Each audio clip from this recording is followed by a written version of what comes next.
Hello welcome back to our channel. இதுக்கு தான் ஒழுங்காக வாய்ப்பு இருக்கும்போதே பயன்படுத்தியிருக்கணும். சீரியலில் நல்லா தான் வந்துட்டு இருந்தாங்க. ஆனால் என்ன ஆச்சுன்னா, இவங்க சீரியலில் ஹீரோயினாக அடிக்க வந்தாங்களாம்.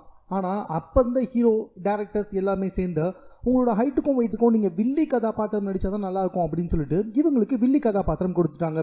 சரி, அதான் கிடச்சிடுச்சு. அதுக்கப்புறமா அடுத்தடுத்த சீரியலில் ஏதாவது ஒரு சான்ஸ் எடுத்து கொஞ்சம் சீரியல் நடித்ததுக்கப்புறமா ஹீரோ கதாபாத்திரம் வாங்கியிருக்கலாம்ல. அதை விட்டுட்டு இல்லை நடித்தா நான் ஹீரோயினாக தான் நடிப்பேன் அப்படின்னு சொல்லிட்டு ஒரு சீரியலோட அப்படியே வந்துட்டு வணக்கம் போட்டு குட் பை வாங்கிக்கிட்டாங்க நம்மளுடைய நிவிஷா.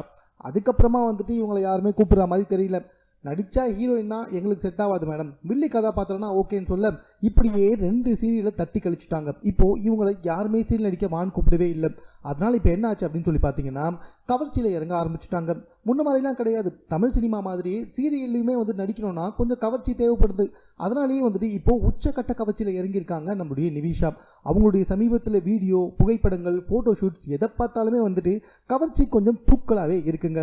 ஸோ அந்தளவுக்கு வந்துட்டு கவர்ச்சி நடிகையாகவே மாறிட்டாங்க. இதுக்கப்புறமாச்சு வில்லி கதாபாத்திரமாச்சு கொடுங்கப்பா அப்படின்ற மாதிரி இயக்குநர்கள்கிட்ட கேட்டு வந்துக்கிட்டு இருக்காங்களாம். கூடிய சீக்கிரத்தில் ஏதாவது ஒரு சீரியலில் இவங்களை பார்க்கலாங்க.